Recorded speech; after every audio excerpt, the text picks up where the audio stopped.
जाट आरक्षण को लेकर मचे घमासान के बीच दीपेंद्र हुड्डा का बयान, कहा जाट कानून के दरारे में रहकर रखे अपनी बात।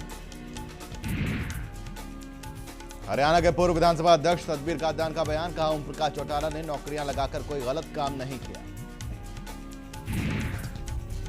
इनेलो नेता दिग्विजय चौटाला ने जनता को बताया न्यायाधीश, कहा जनता के हाथ में है न्याय का तराजू। भाजपा सुप्रीमो कुलदीप बिश्नोई का बयान, कहा उम्र घटाने से नहीं रुकेगा महिला उत्पीड़न। लोहारू में अनशन में बैठे जाटों को पुलिस ने जबरन हटाया, जबरदस्ती ग्लूकोज चढ़ाने की कोशिश, जाटों ने कहा खत्म नहीं होगा अनशन।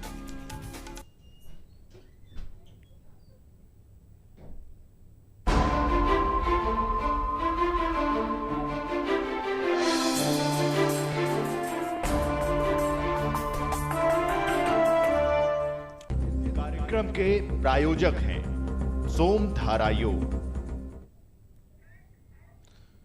नमस्कार, बहस हमारी फैसला आपका में स्वागत है आप सबका। आपके साथ मैं हूं साकिब सुमन। फिल्मों में पुलिसिया खौफ को जिस तरह से दिखाते हैं वो सच सा लगता है। वहां के दबंग की तरह पुलिस को यथार्थ में भी दबंगई करते देखा जा सकता है। समाज में पुलिस अब सेवक ना होकर दबंग की भूमिका में आ चुकी है। लोग अपनी शिकायतें तक पुलिस थाने में दर्ज कराने से कतराते हैं। खाकी वर्दी का खौफ इस कदर है कि अगर कोई शिकायत दर्ज कराने जाता है तो उसे पुलिस या लाठी का सामना करना पड़ता है। बोल जनता बोल सर्वे के मुताबिक 90% लोग थाने जाने से डरते हैं, बाकी लोग नेता या अधिकारी की सिफारिश के बाद जाते हैं थाने। सवाल है कि अगर इंसाफ मांगने से डर लगेगा तो जनता को सुरक्षा कौन देगा? खाकी का खौफ, उफान पर वर्दी की हनक, जिनके कंधों पर है सुरक्षा की जिम्मेदारी, वो जनता पर बरपा रहे हैं कहर। पुलिस के पास जाने से लगता है डर। 90% लोग नहीं जाते थाने, सहते रहते हैं आतताइयों का अत्याचार। थर थर कांपते हैं पुलिस और थाने के नाम से, और जो जाते हैं उन्हें पड़ती है मार। नेताओं अफसरों से कराते हैं सिफारिश, पर फिर भी नहीं मिलता इंसाफ। आखिर इंसाफ की आस में जनता जाए तो जाए कहां? कहां लगाए गुहार? कैसे करे फरियाद? जाए कहानी से रूबरू कराएं या यूं कहें कि एक घटना से रूबरू करा देते हैं आपको। फरीदाबाद में एक युवक को 100 नंबर पर फोन करने और पुलिस को अपनी मदद के लिए बुलाना इतना महंगा पड़ा कि पुलिस ने उसे पीट कर अधमरा कर दिया, जिसके कारण युवक ठीक से चल भी नहीं पा रहा है।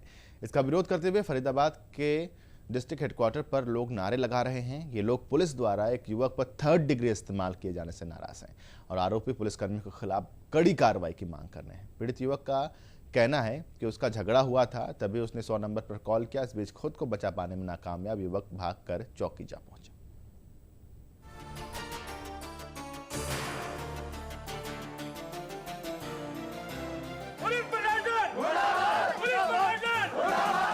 मैं अपनी रिपोर्ट लिखवाने गया, मैंने 100 नंबर पे फोन किया तो उसने बोला तूने 100 नंबर पे क्यों किया? इस बात पे ज्यादा मारा मेरे को।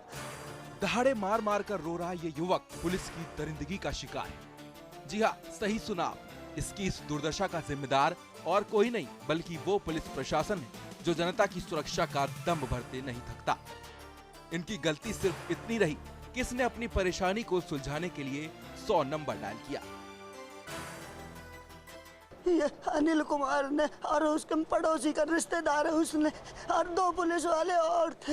ये गोची चौकी का है जी। मैं अपनी रिपोर्ट लिखवाने गया, मैंने 100 नंबर पे फोन किया तो उसने बोला तूने 100 नंबर पे क्यों किया? इस बात पे ज्यादा मारा मेरे को। मेरी दुकान पे सामान टंग रहा था, मैंने बोला भैया इसे हटा ले, तो उसने हटाया नहीं, अपने लड़के बुला लिए 5-7। तो मैं भग के चौकी गया तो चौकी वालों ने उल्टा मुझे ही मारा। ये मामला है फरीदाबाद का, जहां कुछ लोगों के बीच झगड़ा हो रहा था। पीड़ित युवक ने जान बचाने के लिए 100 नंबर पर फोन किया और वो भागते हुए पुलिस चौकी पहुंच गया। पुलिस अधिकारी से उसने सिर्फ इतना कहा कि उसने 100 नंबर पर फोन किया था। बस फिर क्या था, पुलिस पीड़ित पर काल बनकर टूट पड़ी। नरेश पर थप्पड़, जूतों, पट्टों और लाठियों की बरसात शुरू हो गई। उसे पुलिस ने मार मार कर अधमरा तक कर दिया। ये अनिल कुमार ने और उसके पड़ोसी का रिश्तेदार है उसने और 2 पुलिस वाले और थे। ये गोची चौकी का है जी। मैं अपनी रिपोर्ट लिखवाने गया, मैंने 100 नंबर पे फोन किया तो उसने बोला तूने 100 नंबर पे क्यों किया, इस बात पे ज्यादा मारा मेरे को। मेरी दुकान पे सामान टंग रहा था, मैंने बोला भैया इसे हटा ले, तो उसने हटाया नहीं, अपने लड़के बुला लिए 5-7, तो मैं भग के चौकी गया तो चौकी वालों ने उल्टा मुझे ही मारा। बिना किसी अपराध के नरेश पर पुलिस ने जो कहर बरपाया है, उसका गुस्सा आम जनता में साफ दिखाई दिया।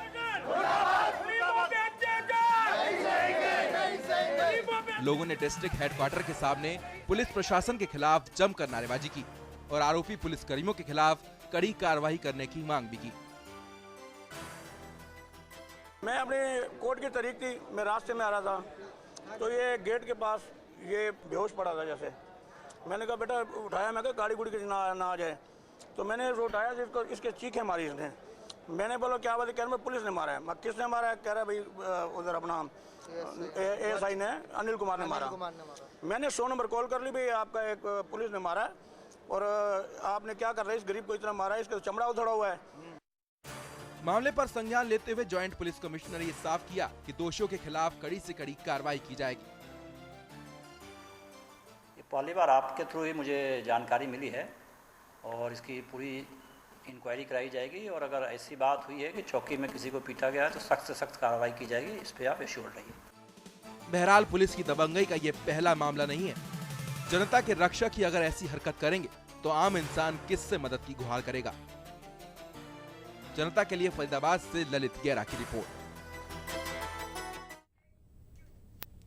जी वाकई ये जो तस्वीर है वो रोंगटे खड़े करने वाली है और इस बात की गवाही भी ये तस्वीर देती है कि पुलिस का जो चेहरा पहले था उस चेहरे में तब्दीली नहीं आई है।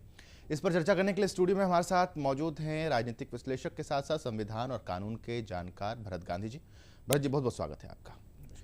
भरत जी सबसे पहले तो यही सवाल कि क्या जिस तरह से पहले कहा जाता था कि पुलिस रक्षक नहीं भक्षक है, इस कोटेशन से, इस पंक्ति से आज तक पुलिस अपनी छवि को बाहर नहीं निकाल पाई?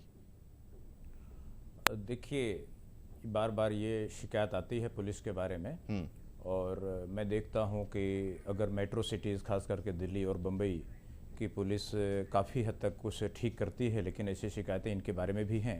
लेकिन देश के दूसरे हिस्सों में पुलिस की बर्बरता एक आम विषय है और लोगों के बारे में लोगों को काफ़ी जानकारी भी नहीं है कि पुलिस की बर्बरता के खिलाफ मानवाधिकार आयोग काफ़ी सख्त है। लेकिन लोग पुलिस के ऊपर के अधिकारियों पर, जैसा कि अभी फरीदाबाद की घटना में आपने देखा कि फरीदाबाद के जो पीड़ित लोग हैं वो पुलिस के बड़े अधिकारियों के दफ्तर में शिकायत करने जा रहे हैं। तो अक्सर होता यह है कि वो लीपापोती करते हैं और उनको न्याय नहीं मिलता। उनको कोपरनिकस रोड नई दिल्ली के पते पर एक सिंपल पत्र भेजना चाहिए कि पुलिस ने उनके साथ ऐसा किया, हो सके तो सबूत भी साथ लगा के भेजना चाहिए। यहाँ पर एक्शन होता है, लेकिन केवल इतना ही नहीं। पुलिस का सवाल, अगर आप इस फरीदाबाद की केस की जांच हो और यह क्यों ऐसा हुआ तो आप जरूर कुछ इसके अंदर की कहानी पाएंगे।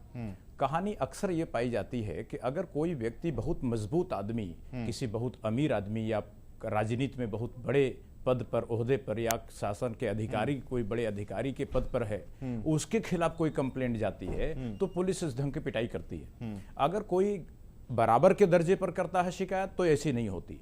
बड़ी समस्या यह है कि बड़े और छोटे आदमी के बीच जब जब टकराव होता है तो उसमें छोटे आदमी को तकलीफ जिससे लड़ता है उससे भी उसे हारना पड़ता है और पुलिस से पिटना पड़ता है। इस पर एक कानूनी और संवैधानिक ढंग से एक नए ढंग का कानूनी विचार करना पड़ेगा, ढांचा बनाना पड़ेगा कि आखिर जब बड़े और छोटे आदमी के बीच लड़ाई हो तो कम से कम इनके बीच कहाँ शिकायत करने जाए। जैसे स्त्रियां पहले महिलाओं के ऊपर जब अत्याचार होता था वो जाके थाने में कहती थी कि सर मेरे साथ बलात्कार हुआ, मेरे साथ छेड़छाड़ हुई, तो थाने का अफसर क्या कहता था, जो मर्द था वो अक्सर कहता था तू देखने में इतनी सुंदर है कि तेरे साथ बलात्कार हो सकता है। जब इस तरह की बकवास पुलिस वाले करते हैं, अपने ऑफिस में वर्दी पहन के ऐसे करते हैं, तो महिलाओं के लिए थाना अलग बना और पुरुषों के लिए थाना अलग बना। इस ढंग की बात सोचनी चाहिए कि जब बड़े आदमी और छोटे आदमी, अमीर आदमी, गरीब आदमी, बड़े पद, छोटे पद के बीच जब लड़ाई हो, तो जैसे महिलाओं और पुरुषों के थाने अलग हो गए, इसी तरह छोटे लोगों के और बड़े लोगों के थाने अलग होने चाहिए। जैसे भरत जी आपने बताया कि शिकायत करनी चाहिए पुलिस के खिलाफ आम लोगों को, लेकिन वो शख्स जो एक बार पिट चुका है या पुलिस के द्वारा प्रताड़ित हो चुका है, क्या उसमें हिम्मत होती है? कहा भी जाता है कि पुलिस वाले से न दोस्ती अच्छी न दुश्मनी। क्या दुश्मनी मोल लेकर के वो आदमी सुरक्षित रह सकता है? आम आदमी की अगर हम सोचें, वो कैसे हिम्मत जुटाएगा कि पुलिस वाले के खिलाफ आवाज बुलंद करे? देखिए, मैं अगर आपको कहें, मैं एक इंस्टेंट बिल्कुल ताजा उदाहरण देना चाहूंगा। एक अभी उत्तर प्रदेश की घटना है।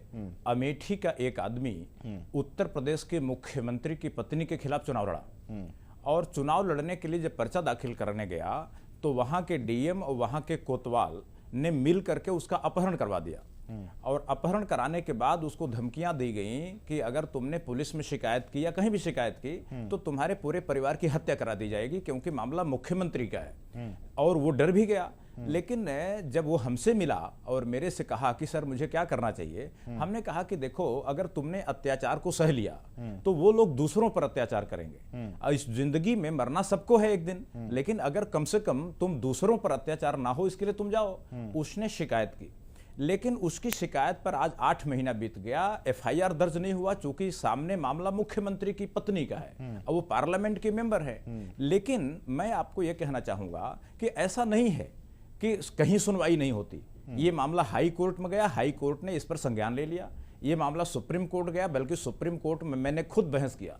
मैंने सुप्रीम कोर्ट के जज को समझाने की कोशिश किया कि साहब ऐसी ऐसी घटना, क्या वीआईपी लोग अपराध करने के लिए अधिकृत हैं?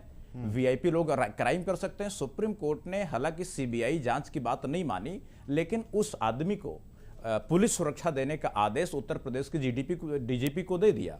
मेरा यह कहना है कि लोग घबराते हैं, उनको हिम्मत करना चाहिए। अगर कोई हिम्मत कर लेगा तो कुछ नहीं होगा। लेकिन हर बार भरत गांधी जैसे शख्स उनकी मदद के लिए तो वहां पर नहीं मौजूद होंगे ना, कि अगर किसी भी तरह से उन पर कोई आपत्ति आती है तो कोई बचाने वाला है या कोई ऐसा शख्स उनके पीछे है जो उनके लिए फाइट करेगा। एक चिट्ठी लिखने की गुंजाइश तो है। हाँ। अगर केवल एक चिट्ठी लिख दें, जैसे अभी फरीदाबाद का केस है, अगर इसको सबूतों के साथ कम से कम उसमें फोटो खींच करके कि उनको घाव का जो कुछ भी है, सबूतों के साथ अगर आप ह्यूमन राइट कमीशन दिल्ली को केवल एक पत्र तो लिख सकते हैं, चोरी से लिख दें, यहां तक कि अपना नाम ना डालें। जैसे जिस युवक को पीटा गया है उसके घटना को कोई दूसरा व्यक्ति भी लिख के भेज सकता है, अगर कोई रिश्तेदार, कोई दूर का आदमी, तो उसकी जांच होती है। और अक्सर पाएंगे कि मानवाधिकार आयोग भी, अगर कोई बहुत वीआईपी न फंस गया हो, मुख्यमंत्री फंस गया हो, प्रधानमंत्री फंस गया हो, कोई प्रधान मिनिस्टर फंस गया हो, तो मानवाधिकार आयोग भी अक्सर अपने बगले झांकने लगता है। ये देखने में आता है, कम से कम अमेठी के केस में मैंने देखा कि मानवाधिकार आयोग ने भी एक्शन नहीं लिया। यहां तक कि उसने नोटिस जारी किया, रिमाइंडर जारी किया, और बाद में कोई एक्शन इसलिए नहीं लिया कि मामला मुख्यमंत्री का।